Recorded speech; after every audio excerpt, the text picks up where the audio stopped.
weird people in Quebec to start with. All right, so we are now at least popping up here. Got to give the people a few minutes. I watched your video. I won't ruin the food, but the canned item. But yeah.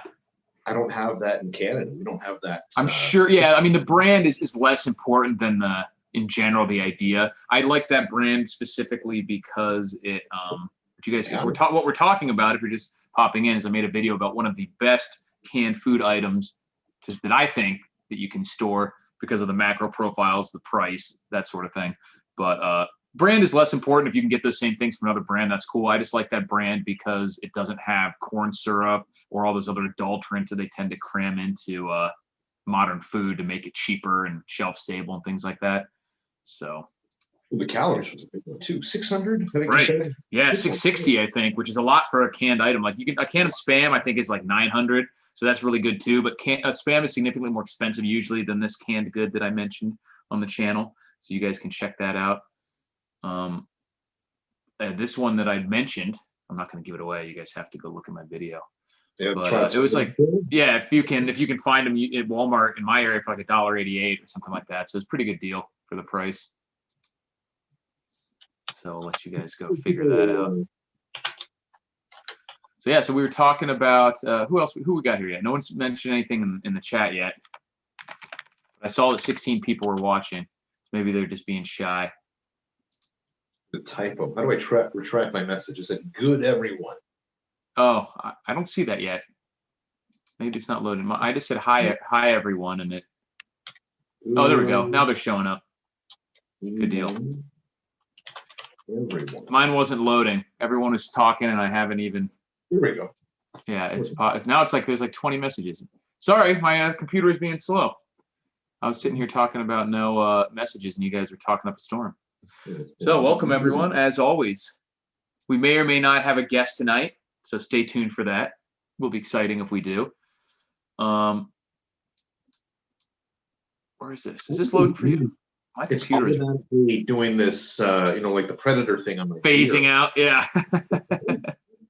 So I'm like trying to hide the brand, so no brand sponsorship tonight. Yeah, exactly. That's yeah. But again, back for people that are just joining us, I checked out your last video, Eric. It was the canned item. I'm not going to say which. You got to check out Eric's video, and that's amazing. 600 plus calories. Yeah. Beef was the main ingredient. Yeah, it has a pretty equal split of fat, protein, carbs, which is hard to find in any one thing, which isn't necessarily the best macronutrient split for just overall diet. But when it comes to storing food, it's really easy to store carbs. So fats and proteins are a lot harder. So it's nice to find one thing that has a little bit of everything in there that is kind of cheap too. So we can see you guys now in the chat. It does appear like it wasn't working for a second. Yeah, BRG talking about silver and bullion sites being clogged up. I'll definitely want to cover that a little bit tonight. Like I mentioned, we may have a guest. So if he shows up, he'll be taking precedence. But until then, we can get started. Yeah, Donna, we can see your comment. So we were talking about, you said there's interesting somethings in Canada too that just happened. Well, I heard this today. There was a guy that had, like we're talking just before we went live, there's a guy that has a 1,100 square foot apartment penthouse. Must be fancy. And he remodeled it to turn it into like a makeshift underground nightclub. Like a speakeasy kind of place. Yeah, there's like a doorman and music and everything. And the cops showed up. And he says, no, you're not coming in. So the cops went and got a warrant. They arrested him. Something to do with some sort of emergency act. Yeah. All related to COVID, I assume. Yeah, all related to COVID. 80 people in there, none of them wearing masks. Every one of them got a ticketed for $240. So it's just. Yeah, now have you seen now that they're trying to make people wear 2 masks? They're like, 2 masks now has better protection. And I'm like, give me a fucking break. Is this like a joke? Are they literally just seeing how much shit people eat before they just like snap? Like now I've seen a meme, which I couldn't save it, but it showed this guy and it was like, make sure to wear 6 feet of masks. That like literally stacked 6 feet of masks stacked onto like social distance. Just absolutely ridiculous. Yeah, BRG, I wouldn't worry about, as long as you got the purchase in, it'll ship eventually, and you should be locked in at that price for silver. So I wouldn't worry about. Yeah, there's a definite tightening in the physical supply. But yeah, so speaking of Canada, not to jump all over the place too much, I told you just before we went live, and I'm sure some of you guys have heard about this. Like they were in Quebec, so you said that you're not affiliated with these wild people. A husband on a leash. Some woman took her husband out on a leash because I guess you're allowed to go outside and breach the curfew to walk your dog. So she said that he identified as a dog or something like that and tried to have him walk outside on a leash. And they said they told the police they were following the rule for pets. Isabel Gendron of the Sherbrooke Police Department told local police the couple did not cooperate with the police at all. But it says they were each fined 1,500 Canadian, so it's about 1,200 US for the violation. Yeah, everything's all upside down here. So our premiers, the equivalent to your governors, there's different rules for different provinces, and they're pretty tight over Quebec. There's no affiliation. Like there's no label Quebecers like the rest of Canadians. I hope to not watch. He's from Quebec. But that's funny. Different breed out there. So did she actually have a leash? Apparently, yeah. I don't know if he was on all fours or if he was just literally walking around leashed, but it does say that he was on a leash. Hey, look at according to our law, there's a valid argument there. I mean, we can if you can identify as all sorts of other stuff, why can't you identify as a dog? And not only that, the onus is on the other person to legally identify. Let's just say I identify as a narcoleptic terminal. That's by law in Canada. Other people have to identify me by what my preferred identification. Right? Isn't that what Jordan Peterson was ranting about? Not ranting, but like arguing against. That was that very, very point of no, because it's freedom of speech. People, you're physically a male or a female. I don't know. Well, this is not really to do with preparedness, but no. Well, maybe we'll talk about this near the end of the show. Definitely interesting times, to be sure. But it's interesting how it intersected with the current coronavirus stuff, with them people trying to exploit that. And I'll give you this one, bro. I'll give you this one. This one's fucking hilarious. This is Canadian. This is a happy Canadian story. This dude I think it was in Alberta. He got his license changed to say female on it. He's a guy. He's straight. Bangs chicks. Everything about him is male. But he got the gender identified on his license as female for the exclusive purpose. Oh, it was a tax benefit, wasn't it? No, cheaper insurance rates for his That's what it was. Yeah, for car insurance. But I mean, that does point out that this like fighting against truth, like there are differences, like that can be identified, and certain, even with things as like insurance, like actuarial tables, drug trials and stuff, like there's certain things that they won't include like women of childbearing age in a lot of these drug trials because they don't want to say that there's a difference, but then only post-menopausal women will be going through these trials with men, so the differences aren't as extreme. So then the drug will be released and then have unknown effect on women who are still at childbearing age, and they'll have to like recall them or have these bad effects, and it's just a mess. Cesspool of manipulation.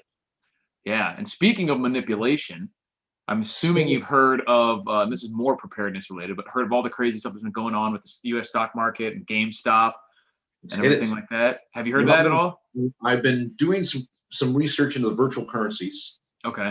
Staying out of the gold and silver right now. What's the info? Let's fill in the ground. So over the past, I guess, 2 or 3 weeks, there was this Reddit forum called Wall Street Bets, and they would always do these crazy really high risk, high reward plays in the stock market and stuff. And one of these guys in particular identified a while back that there was a couple stocks, GameStop in particular, of these failing companies that were incredibly heavily shorted by big Wall Street hedge funds. So, and the way they do a lot of these shorts is they borrow shares, sell them, and then when the stock goes down in price, you buy them back and you make the difference. What that does, though, is it exposes you to a huge potential downside, because if you borrowed the share and sold it, and then when the price skyrockets, if it skyrockets, you have to buy that share back to cover that, to pay back that share that you borrowed. So they identified that there were a huge number of outstanding short positions and that's called a short squeeze, and that happens. There's a huge number of outstanding short positions for these stocks like GameStop. So they purposely got everyone in the forum to buy it to jack up the price, knowing that these guys would have to come in and buy it to pay back their shorts, and which would jack up the price even more. And so they got the price of this failing company. It was like $5 or something, maybe $15 like a few months ago, and it got up to as high as $500. And it was like this one hedge fund, Melvin Capital, lost like $13 billion because of this. It's like completely bankrupted them. Yeah. So it's amazing. And they're doing all sorts of draconian things, like these brokerage firms like Robinhood. They were shutting people down. They wouldn't let you buy the stock. They would only let you sell it if you were like a retail investor, which just means a normal person. So there's been insane amounts of manipulation that they just panicked like to protect their hedge fund buddies. And now people are talking about, some of these same guys in these groups are talking about trying to do that to silver, because there's a really tight physical market. There's a huge number of shorts, not only just regular shorts, but naked short positions for like SLV, which means the stock they're selling, they didn't actually borrow it first. They're literally just selling it out of nothing. And banks like JP Morgan have already been fined like $1 billion for the manipulation that they've done in these markets. But that, to them, that's just the cost of business. If you make $4 billion doing something and you get fined $1 billion, what do you care? You know? Well, I mean, it just goes to show the nature of, what was the phrase? There's a phrase associated with the pandemic. It's like, never let a good pandemic go to waste. Yeah, never let a good crisis go to waste. I think it was Rahm Emanuel originally said that. He was mayor of Chicago, I think. Okay. But yeah, so bottom line is, we've always been talking about, as preppers, talking about gold and silver a lot. I'm always for owning physical. The markets have been super tight for physical anyways up till this point this year. Really hard to find stuff. And now it's just like almost impossible, because if normal people who are not really doing it for preparedness reasons start trying to buy all this stuff up too, the prices could really jack up. So yeah, it'll be interesting to see. But if you really are trying to get physical, time's up basically. You got to grab whatever you can, because it's already was tight. So who knows what's going to happen over the next few months. Could be weird. In the next few months, is there a particular stock or area of like a particular virtual currency or virtual currencies? No, it's just mostly related to, in this particular, for silver focused on, they've mentioned SLV, of course, which is the ETF for silver shares, and a couple of the big, or not bigger, but specific silver mining companies like AG, First Majestic, and so it's, the tickers are AG and MAG are the ones that have heard them mentioned, and maybe Endeavor as well, which is EXK, I think. But yeah, so those might go up a lot if they do the same thing. And these are relatively small companies too, the mining. But the big one is SLV, because that's the one that has so much manipulation in it. But I would caution people against necessarily jumping all in on that one, because there is so much manipulation. If you want to get on physical or the miners, I'm all for it, because even if nothing happens with this, they're a good bet for a long term, I think, for the next few years. So that would be my thoughts on the matter. Cool. I'm going to be digging more into virtual currencies myself in the next 3 to 4 weeks. Nice. In terms of serious investment. Two certainties for sure. Thanks for sharing that, man. Which is, there's a lot of people that are if they're not broke already, they're going to be broke as a result. Right. As a result of the stock market and movement. And there's going to be a lot of people that get rich as a result of this pandemic. There's a lot of people, like, well, I don't know if you're rich or not, Eric. But let's assume you're broke like me. There's people like us that are going to find their little mountain of gold. Right. I think when this is all said and done, just because of the byproduct of all the shit that's happening. As an example, my buddy does scrap, and it's up for whatever reason. It was down for months, and now it's the highest it's ever been in years. For scrap metals? For scrap metal, precious. Interesting. Some of the ferrous, non-ferrous metals, so copper. Right. Yeah. I think all those are going to do well. I mean, even if you just look at it from a perspective of the money supply and inflation, something like 40% of the dollars in existence now have been created within the last year. Like that is literally inflation, is the increase in the money supply. Now, that doesn't necessarily automatically cause prices to go up, because that money has to go somewhere. Like you could make $50 trillion, and if you just left it on a pallet in the woods, there would be no price inflation. But eventually that's going to work its way back into the economy one way or another, and make the dollars worth less, and to cause price inflation of a lot of things. So that's why I think stuff like physical goods, copper, gold, silver, real estate, especially if it's productive real estate like farmland or timberland or something like that, like all that's good stuff. You don't want to be in dollars, in my opinion, or any fiat currency, really. Right. Yeah, certainly an opportunity for for learning as well. I mean, just Yeah. I think the thing that most people that are interested in investing money are sort of trying to target or zero in is this unprecedented laser-like focus of why is this going to go up at this time? Because we're going to see Right. spikes with certain things. Sure, things are going to come back to normal. Prices are going to start to, regurgitate back to the regular levels pre-COVID. But between that time, there's going to be a lot of different industries Right. and stock markets that there's just sort of like for a day or 2 days or half a week, the price is going to be, wow, there's this massive demand for Right. XYZ. And that's where you're going to be making your money. So, Yeah, these little spikes and drops too. Like you can make money on the downside too if you're buying options and stuff. So whenever there's a lot of volatility, there's a lot of risk, but there's a lot of opportunities too. Because when prices move dramatically one way or another, that's where you can really make some bank. Like we've seen this year at the coronavirus start, where everything plummeted, and then stuff like airline stocks and everything, and the gold and silver miners have done really well since then. And so it depends on when you get in and out. It's hard to do, effectively. That's why I like focusing on real things, but you definitely can make money doing that. yes, South Florida DCL. Actually, before I get into that, ladies and gentlemen, thanks for joining us. It's the Prepper Trifecta episode. What episode number are we on, I have Aaron? no idea. Absolutely no idea. If you have questions, all caps in the comments section, please. We were supposed to have a guest. I don't know what happened to Mr. Snyder, so we'll see if he pops up. I think South Florida. Was this the same dude that was like last week? I look tired. Somebody said, oh, Maybe we should put him on probation. You watch your ass, buddy. Give the governor a harump. 5 compliments until I answer you. Acknowledge you. You bought weights. I'm I'm trying to get ripped. Like I've been working out. Like I'm okay. Yeah, me too, man. Look at yoga every day for the past week. Nice. Worked out 5 days last week. Cardio. Nice. You know what I'm trying to, man?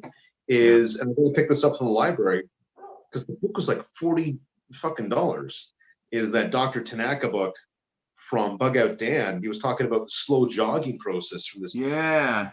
With this PhD in it's literally just called slow jogging, right? That's the name of the book. Author's name is Dr. Tanaka. And they have it on Amazon for like $14. It looks like. You can grab it there. American. That's Amazon.com, not .ca. It's huge. Whatever. You need me to ship it to you? Be cheaper. Well, it's at the library. It's free. I couldn't believe it. So I'm gonna go right on. My local library and pick it up. But I've been trying it, and it's different. So maybe the recap for the audience. We had a guest, Bug Out Dan, a couple of weeks ago when he was talking about one of his strategies with respect to conserving energy while moving quickly. And his technique was based off of a gentleman with his PhD in Japan, Dr. Tanaka, to almost go like 50%. And it's like a slow jog. Right, but you can keep it up like all day if once you get a little bit accustomed to it. Yeah, and it's kind of, I think maybe I'm exerting myself a little bit too much, but I've been trying it every morning. That's my morning routine for 15, 20 minutes. The best. But if you're trying to, burn calories, I don't think it's really the way to go, because I'm looking at the thing. Well, they always say like it's actually cardio in general is not great at just burning calories. They say you can't outrun the fork is the way of putting it. Like the amount of calories that you burn while running, even pretty intense running, it's really not that much. The body's pretty efficient. And the more you run, the more efficient your body gets. So you'll have to run for increasingly longer or increasingly faster to burn more calories. So like you could have a really long run and eat more calories in one like hamburger than you spent on the whole run. So if you're really trying to burn calories, it's much better to like do high intensity intervals or like just build muscle, which burns calories even while you sleep and things like that. Like if you get like just absolutely jacked, you're going to be burning more calories than just sitting there than someone small who's doing a slow jog. So. Yeah, so I suspect there's a bit of a paradox there. So you want to get in shape and want to burn calories. Do you want to spend 3 hours on the treadmill doing a slow jog, or half an hour with something that's going to burn through it? Totally agree. Well, there's multiple factors too. Yeah. There's one exercise I did when the gym was open. Talk about burning calories. And I don't know if you go to a gym. I know you work out. I got a home gym. Yeah, I got a home gym. there's this like I guess you call it the step master. Yeah. Holy shit! Dripping in sweat after 10 minutes. Like what a phenomenal heart rate is like through the roof. Yeah, and you can do that just anywhere there's stairs too. If you don't have access, if you have a building or a hill, it's kind of like doing stadiums or hill climbs or anything like that. Just smokes you. Yeah, pretty awesome. Yeah, you'll be huffing and puffing in no time. We always I was in this group in ROTC called Ranger Challenge where we would do like an actual competition team. And so a lot of events were physical, including like a 6-mile ruck march. And one of the things we would do for training was this hill on campus that was really steep, but it was short. So you just had to blast up it. You would do like push-ups at the top, lunges down, and then run back up it. I would always throw up at those workouts and just be, whoa, just barf everywhere. It's horrible. Any of those like really intense quad workouts, it builds up so much lactic acid and everything that I would just like barf every time. Ugh. Hate that. Well, the other thing that burns calories for me, or at least I'm done after the 10 minutes. Some of these girls on YouTube, they got these. I was just talking with my daughter about this. The like it's an ab workout, and they'll do a 10-minute ab workout and real time. Well, with real time, they recorded it, and I can't get through some of them. They put their they do the scissors, they go. My abs are soft, man. I get smoked by those ab workouts, and then the next day I'm like, yeah. I need to do it more often, I guess. It's the only solution. Mark Olson, cheese buns on fire. No comment. I don't know what the fuck that means. We're talking about your stair climbing. You get the buns of steel. Okay. Feeling the burn. Not that there's anything wrong with that. Just not my. Definitely the strongest for me to go from 0 to buckets of sweat. It's it's a Stairmaster for sure. So. Yeah, that's a rough one. I've been trying to focus on eating cleaner lately, and that's making a difference. What's eating? I'll tell you what. I'm just gonna grab a pint. Okay. You got the floor. Maybe we can go into different daily regimented eating routines, things like that. Absolutely. You guys. Yeah, if you guys have any questions, throw them up there. We'll cover it. Well, Shay's re-upping his beer. It's funny how he disappears into the background there. Let's see what we got in there's ammo coming to the USA. I've had emails from DSA and others that have stock. Yeah, I'm seeing that there's actually quite a bit of stock. It's just an insane amount of demand. So it's just getting snapped up real quick. So you can still find it out there, especially if you look past the basic level range ammo and into the more expensive self-defense ammo, which is more expensive, but luckily you can still find it. So, people are talking about rivers of ice and everything else. We actually had snow in Vegas here earlier this week. So a light dusting, but it was snowing. Came out in the morning to like about an inch of snow sitting on my truck. Wow, a whole inch. That's just like on the hood and the roof, but it was. You don't know stuff. Yeah, exactly. For the desert, it's a little interesting. But for the desert, that's pretty interesting. We've had it though. I've been where I'm at north of Toronto. It's up to it's. Oh yeah. It's crazy. It's pretty wild to see like palm trees, Joshua trees, and cactuses with snow on them. Though you get some cool pictures. You know what I mean? It's really a weird look. But definitely, as far as snow goes, it's barely anything. It's just okay. So it looks like we have no guns, and don't know what happened to him. EJ, what happens? This is for people that don't know. EJ Snyder, he was on Naked and Afraid. He was on Dual Survival. He did something with Ed Stafford, which is amazing. I don't know if you guys know Ed Stafford, but I personally think he's a survival genius. This guy walked the Amazon from head to toe. Oh, is that the guy that was walking the Amazon? That's his name? I couldn't remember his name, but I saw that. I got the book and I watched that documentary. That blew me away. That was one of the craziest stories of a modern day adventure that I can think of. That's just madness. It took 2 years, and he almost died a bunch of times and everything. Wild. Yeah, and he met some tribesmen on the way. Yeah, who went with him. He started with this one dude who was like, fuck it, I can't do it. And then by the time he got down to like Colombia, I think, and this other tribesman was like, all right, cool. He was like, hired him, and he went through with like the whole rest of the way. This guy, and they both like, I remember they were like trudging through this swamp, and it was like just ankle deep water for like 3 days or whatever.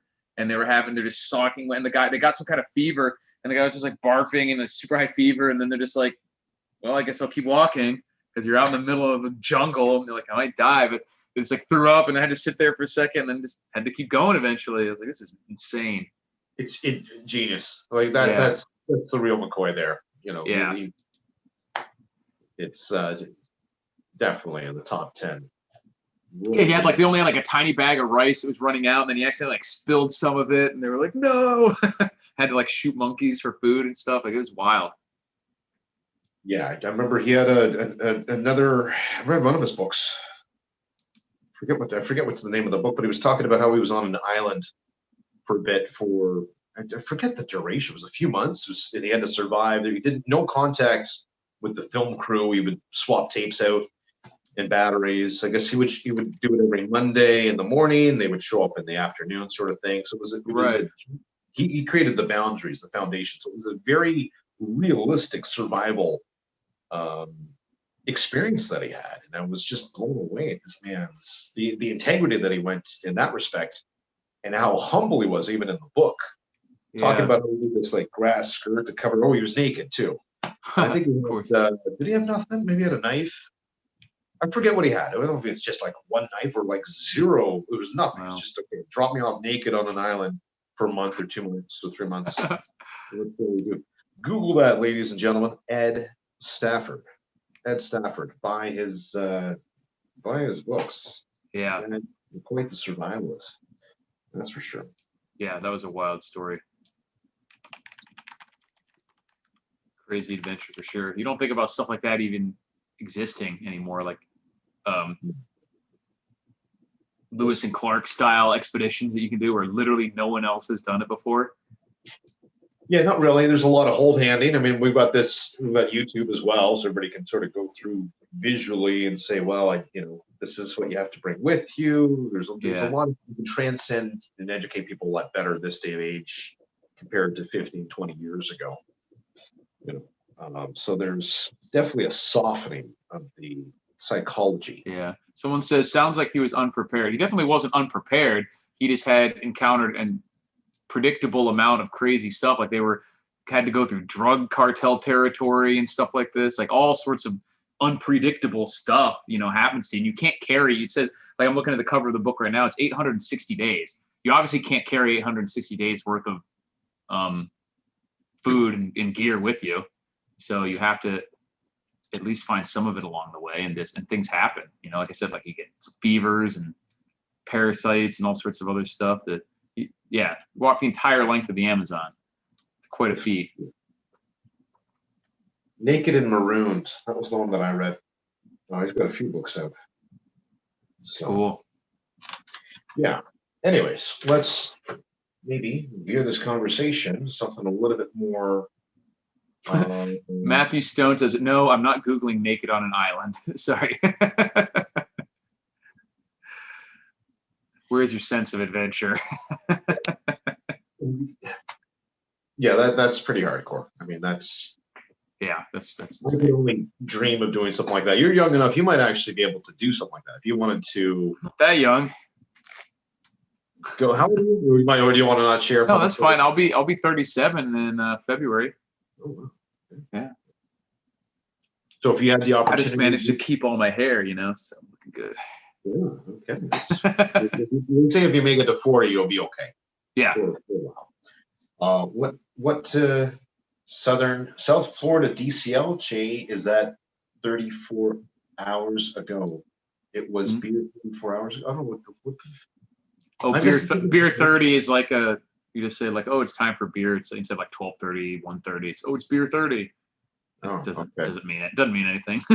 This means it's time for a beer. Yeah. Okay. Not funny.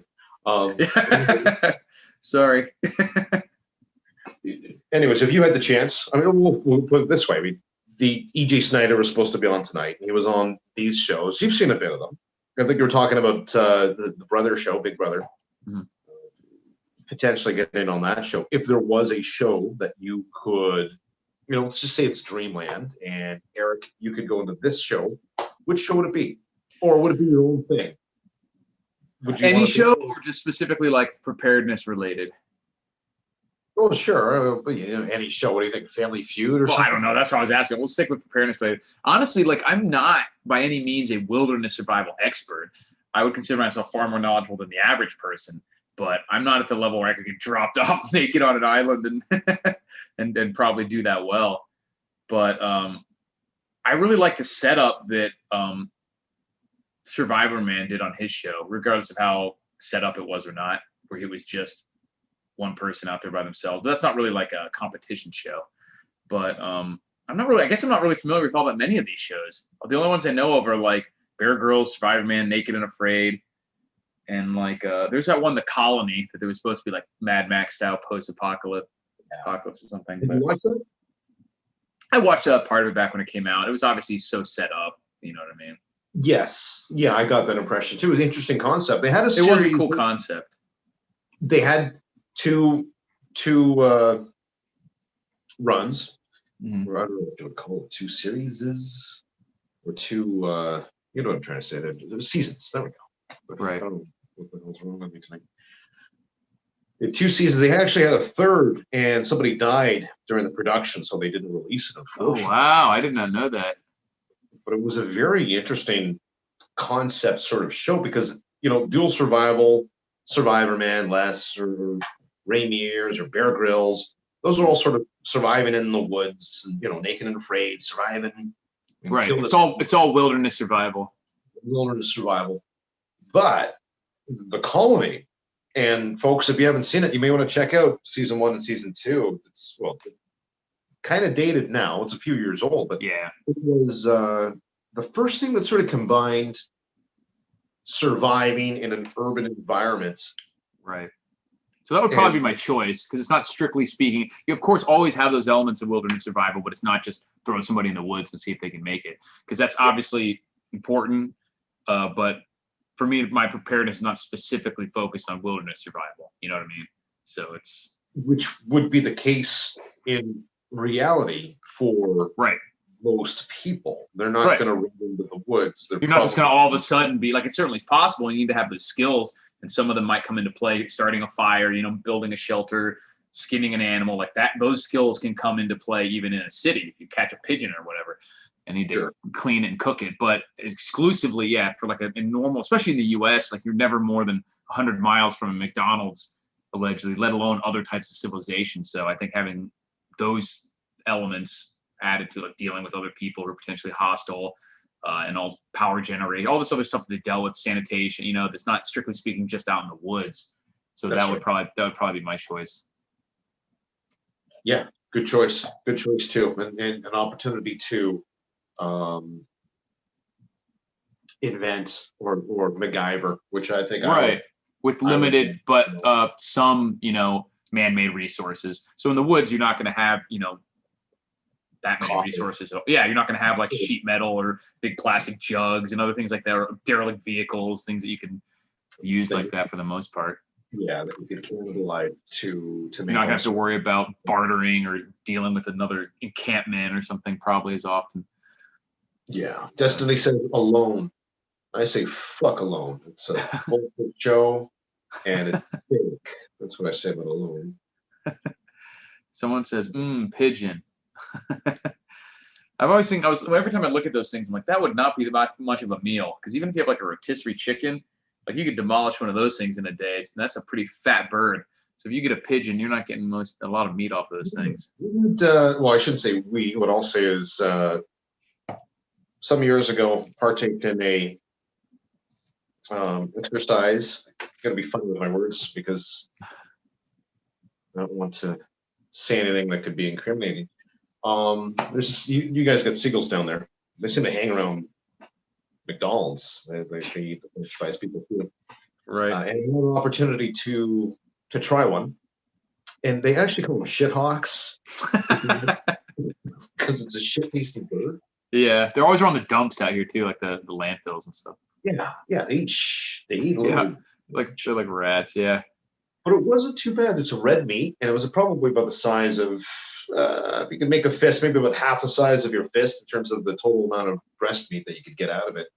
It was worth it though, you know. One of the things, speaking of not really wilderness survival, I guess, but I heard that I've read in a book, I haven't tried this, but that a lot of these birds, especially the ones that are near the McDonald's and stuff, they'll go out. They're really easy to bait because they're always looking for food. They'll grab stuff out of your hand sometimes. But one thing I heard that you can do if they're more skittish is that you can like dig a pit that's like big enough for them to fit in, but not big enough for them to spread their wings in.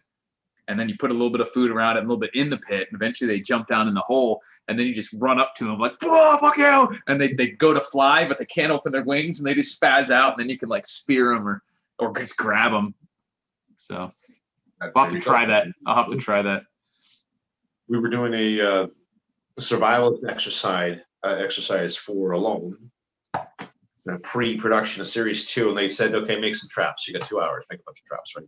And one of them I made, it was actually based off of a concept that forget his name, he won season 2, but he got it from the indigenous tribes out there, or learned it from the indigenous tribes. It was a bird trap, and it was using sticks, like a train track method with a string. So you created this sort of pyramid, and then you'd prop it up. A cage sort of, yeah. Exactly, a cage. And that was one of the traps I made. And there's a toggle with your bait stick on the inside, and then you know, right. Then you can get the bird that way. And it's my opinion that traps like that, or buddy mine Phil did a makeshift one with like a milk carton, so it would drop down. The milk carton would drop down over top of the bird. There is a lot of protein out there in an urban environment. If it's pigeons or birds, yeah, or raccoons, cats, whatever. I don't know if I would eat. Would you eat cats? I don't know. If I was dying, I mean, if I was starving, yeah, hell yeah. Starving, yeah, I guess. Yeah. If you're talking about like the road type situation and you see a cat, eat the shit out of that thing. The Road, you mean like the movie The Road? Yeah, like that's, you know what I mean? Like they're eating each other. Yeah. Yeah. To that point, yeah, I think I'd probably eat a cat. What about what animal would you not eat? Because I was gonna ask you about humans, but let's. Yeah, I don't know if I would eat a human. I don't think there's any mammal that I would not eat other than humans. But I've eaten frogs, rattlesnakes, gators, stuff like that. I don't think there's any that I would write off. I might have difficulty with some of the more squeamish stuff, but it's not an intellectual like that I'm gross. It just texture, whatever. If it was really gross, some kind of weird bug or something. But there's nothing that I would automatically write off other than like humans, I guess.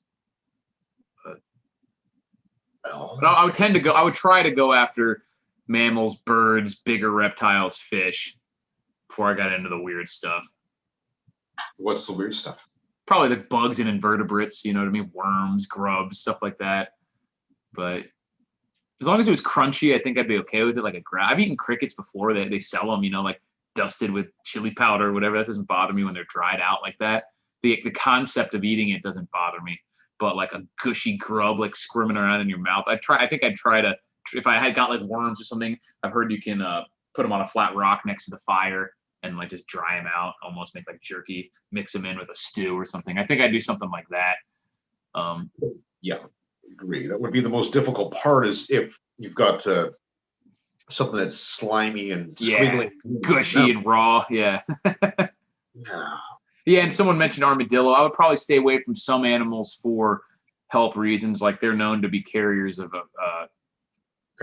leprosy sometimes and other parasites. Yeah, armadillos can actually be leprosy carriers, and or you got to worry about rabies. I probably wouldn't want to eat a bat soup and create some new virus for the world. Yeah, bats I would probably stay away from. They're a huge disease vector. Yeah, but I can't imagine it'd be that easy to catch a bat to begin with. Yeah, that's I can't think of any practical. I don't know how one would catch a bat. I guess you'd have to either. I mean, they fly around. It could be like a good skeet shooting exercise. They fluttering around all like randomly, or you could find out where they are during the day and just like grab them and throw them in a sack or something. I probably draw the line. Well, you know what? If I was starving, let's go back to the road concept. Completely starving, sure. Yeah. You're just starving, utterly starving. There's not much that would be off limits. I would cook the shit out of the bat. I would make it charred. Right. I mean, if you're going to die anyway, like, okay. Right. It's protein. I think from pre-human leading up to that, probably the most difficult thing for me would be a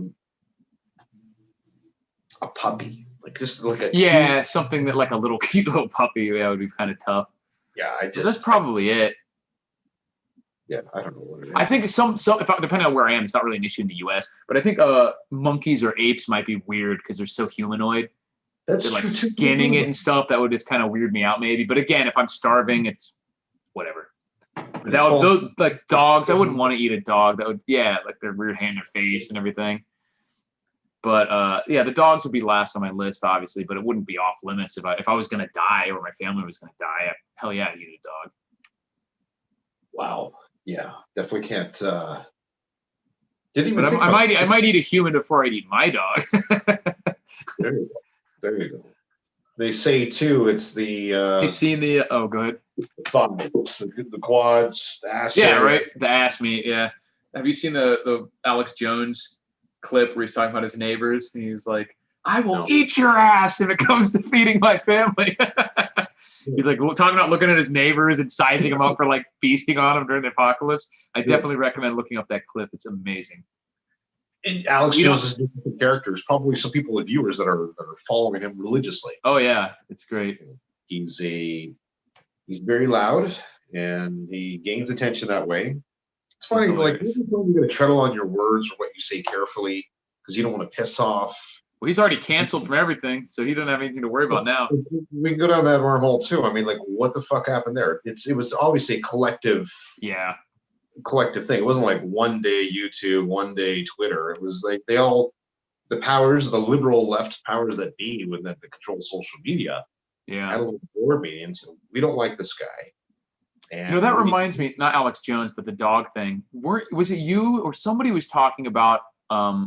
I think it was a book, not a real situation, where when it did come to that point that they have to eat their dog, they at least traded the dog with like a neighbor, so you're not eating your own dog. Yeah, that makes sense. Which I would still never do, but if I was gonna do it, they better have my dog's pretty meaty, I better not get like a Shih Tzu back and trade for my 80-pound dog. I like your dog, your fish, your cat. Exactly. A couple potatoes. Yeah. I trade off the animal, so it's there's obviously that psychological connection too. If you're eating an animal, which would be, especially a pet. Fuck. Right. I mean, I wouldn't eat my dog unless I got to a point, because if it's that dire, then the chance that you have food in a few days from now is probably pretty low too. So if I'm saying like it's really only going to buy me that much time, I don't think I'd be able to do it. Speaking of shows, this is such a horrible story. There is a show out there. It's a very real show. It's called Should Be Alive. I think that's what it's called. And I've watched a few episodes, and I can't really.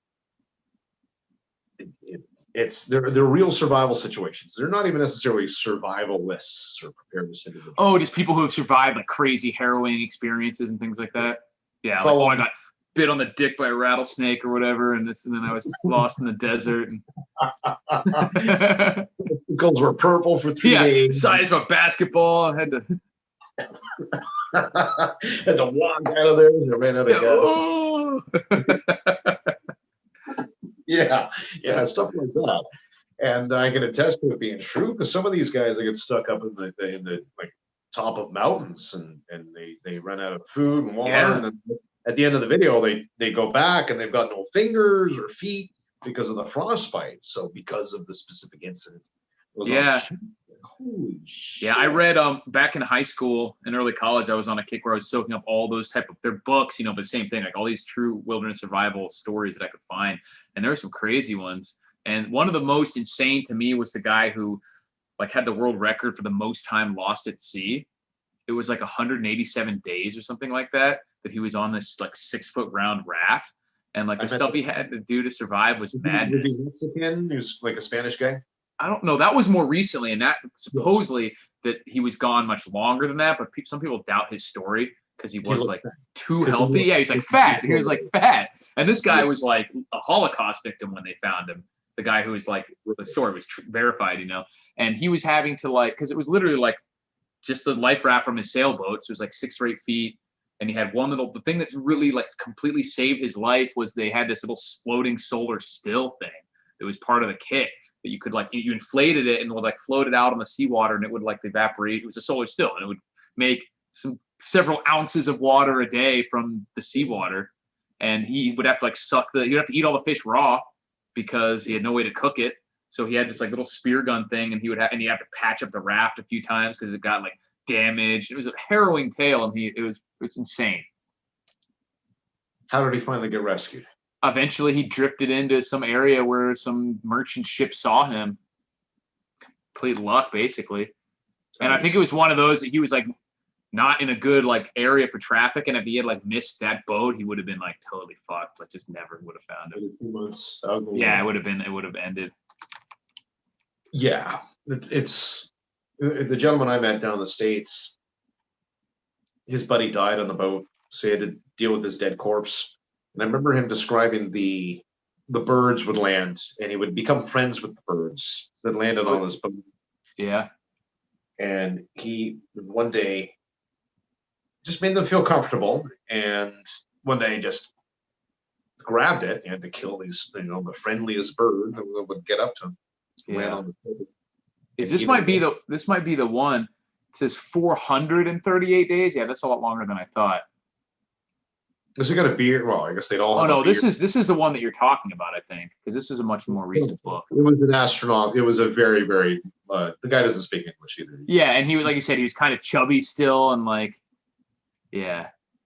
Which would make people question. He was just a fisherman, and something to do with the nets going out. He need to retrieve the net. Got to get the net. And he got cast out, and yeah, that gentleman. Oh, I think this is it. Okay, so it's called Adrift, 76 Days Lost at Sea, which is still an insane amount of time. And like I said, for the way that he was like totally emaciated and everything, I don't believe that somebody else would have been able to do it for a year and a half. Yeah. That's actually probably my top 3 biggest fears. That's scary. Yeah. Being lost at sea. There's no control. There's just you're just fucked, and you can't even. You're so at the mercy of the element. It's such a hostile environment that you can't even use a lot of skills and knowledge that you have because you just, like you said, like you're in this stupid little rubber raft or something. Like it doesn't matter what you know or what you can do. You're kind of fucked.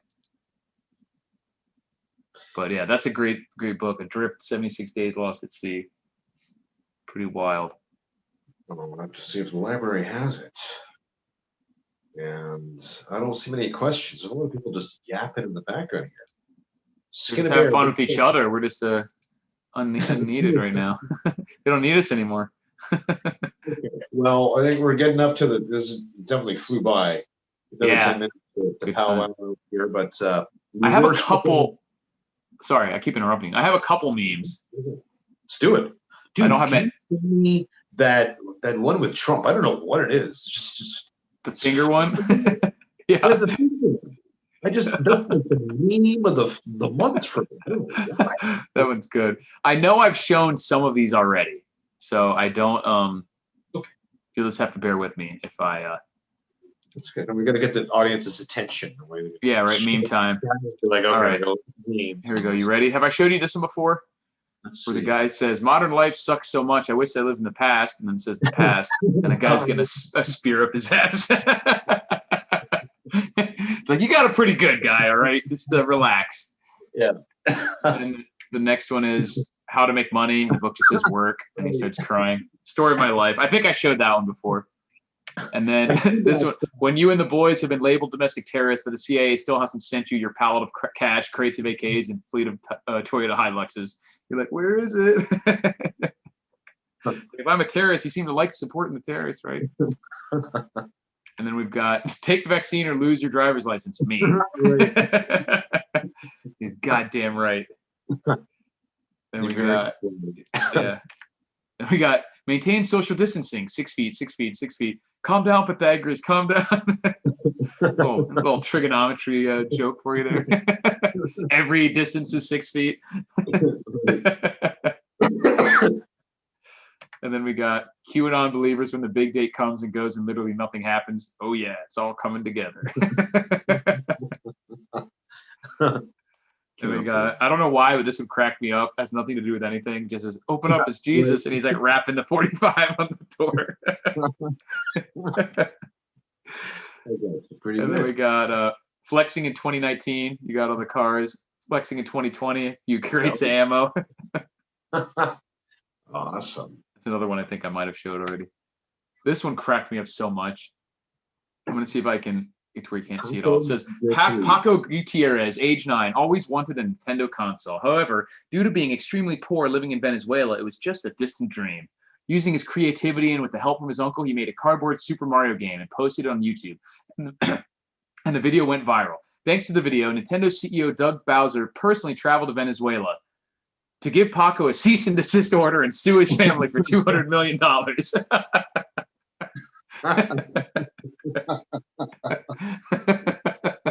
sounds about right. Yeah, right. With all this like Wall Street shit going on, it's just a perfect timing, I think. Then we have some of the Bernie memes. There's way too many of the Bernie memes for a while there, but there was a couple good ones. Like he sat really weird on this bench with these weird mittens and like his hands weird. Wow. And so that's him at the top left there. Right. So they superimpose him arm barring this guy here in the UFC. And then we have the next one is, oh wait, where was it? I missed it. There was another one in here. I guess I missed it. They photoshopped him into the background of True Lies when Jamie Lee Curtis is like doing her dance and he was like sitting in the back. Tried to find that one, but I didn't put it in the folder. That's actually pretty good. Yeah. Excuse me. Michael asks, what are your thoughts on Bitcoin mining? I like, actually, before I get into that, I like the one with the book because there's one that's the same photo. Yeah, they use that photo template a lot where he's like, the book says something stupid and then it'll just have some one line. Yeah, rights that men have that women don't have. And it's just, it's the same thing. Yeah. And then they're always crying at the end, like, oh, I learned the truth. Maybe we got to get Darren back on. He knows a lot about virtual currency. What are your thoughts on Bitcoin mining? I mean, I don't have much to say about mining in particular. I think Bitcoin and cryptocurrency technology is awesome, and I don't think it's going anywhere. The element that's unpredictable is which particular cryptocurrency is going to be, the survivors, and to what extent the government is going to get involved and try to regulate or push out other ones. Because I think, and Gregory Mannarino has mentioned this before, that he's really adamant that some of these central banks and governments are going to be making their own cryptocurrencies. And then when that happens, they're obviously going to be very hostile towards any others. You know what I mean? So Bitcoin in and of itself has become quite the mainstream virtual currency. Yeah, it's first mover advantage. More people have adopted it. It's obviously the most well known. So Darian, who was on last week, we'll have to get him back on maybe to talk about it. I know he's got software that he automatically taps out sort of a high and a low in terms of how much he's willing to trade for or spend in certain areas in all the virtual currencies. It's sort of the program runs on its own, and as the currencies fluctuate throughout the day, it says, well, if this reaches here and we're over here, then it's so like much. An auto adjust to keep him in a certain percentage of his portfolio. Yeah, people love the fact that it's all it's decentralized. There's no tracking. I mean, it's a way to be surreptitious in some respects, surreptitiously accept money. And that's part of the problem. I mean, that's why like Janet Yellen's come out and said that only terrorists use Bitcoin. It's only done, used for criminal activity. So who knows what the government will do. And Michael, believe it or not, I've actually thought about I've got a motor. It's a 1.6 aspirated Volkswagen diesel motor that I'm going to convert to run off of used veg oil and or used motor oil. It's known as black diesel. You can burn used motor oil. And I was going to create a Bitcoining operation with it, because the big problem with coin mining, the problem with coin mining is time and energy. Yeah, the energy mostly. To mine all day, but the processing power and the energy to do that isn't really worth what I'm going to gain.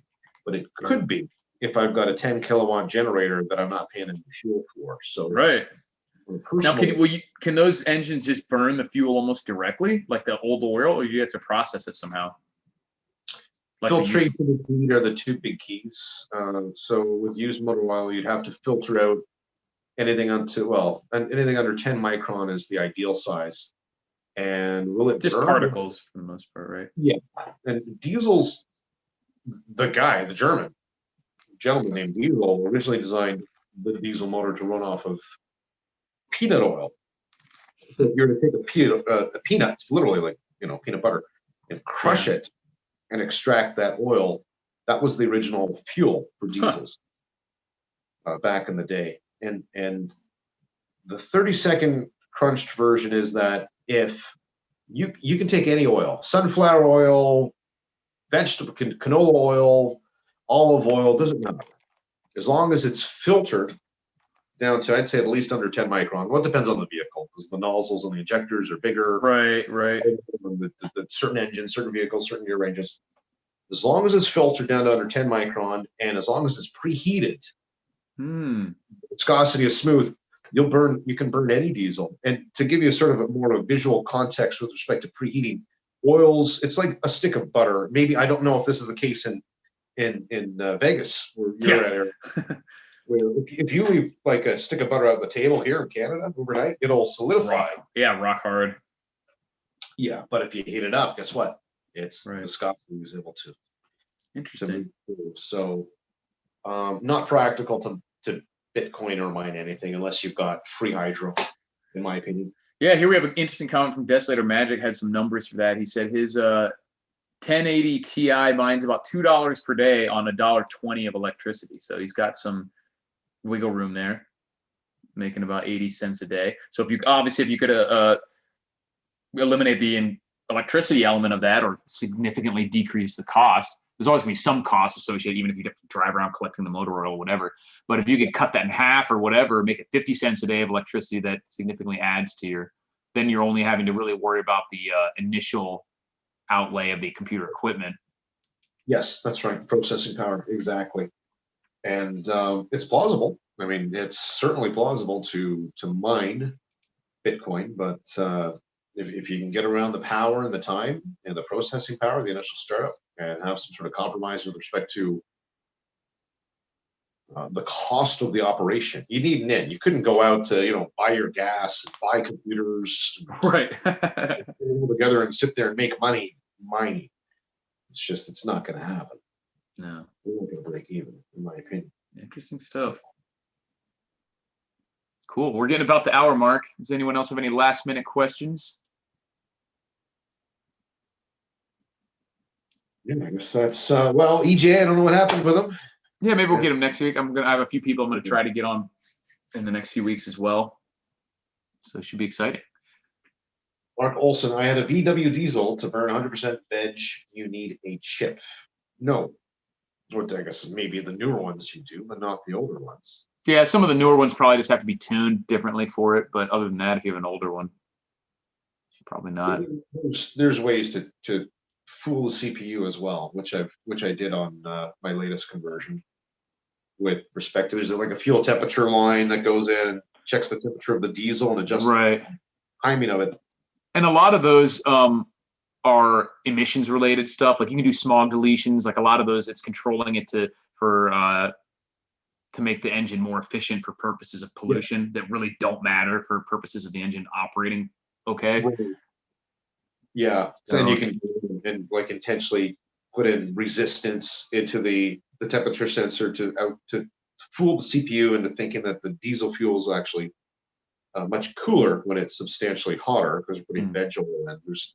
It gets a little complicated with respect to the newer vehicles because there's a lot of systems or monitors, sensors involved to the whole production. Where the older vehicles, this is why older vehicles are always better from, forget running off waste veg oil, but just from even an EMP standpoint. What year's your Bronco there, Eric? 94. 94. Yeah, it's very. It's not diesel though. It's just gas. Well, even still though, I mean, like the mechanics behind there's a lot more mechanical parts in it as opposed to electronics. Right. Yeah, it's still like it is fuel injected and everything, but yeah, it's obviously much older. It's nice. You have such a huge hood too, and there's all this room in there and everything. Cool, man. Very cool. Yeah. All right. Well, I think it's 10:02. Thanks for the chat, bro. Eric, this is cool. Always. I Yeah. don't know what happened to EJ on all this, his photos. We're gonna have a powwow with his knife. Yeah. We'll figure it out. We'll get him on. We'll get him on one of these days. Shit happens. Yeah, had a video talking about how I bashed him up a bit. I didn't like it. I just thought it was cool. I had so much respect for the fact that he was willing to come on and talk about his experiences of Naked and Afraid. Right. And Right. next week, Cool. AJ, maybe. Yeah, maybe. Thanks for watching, everybody, as always. Thanks, Chafe.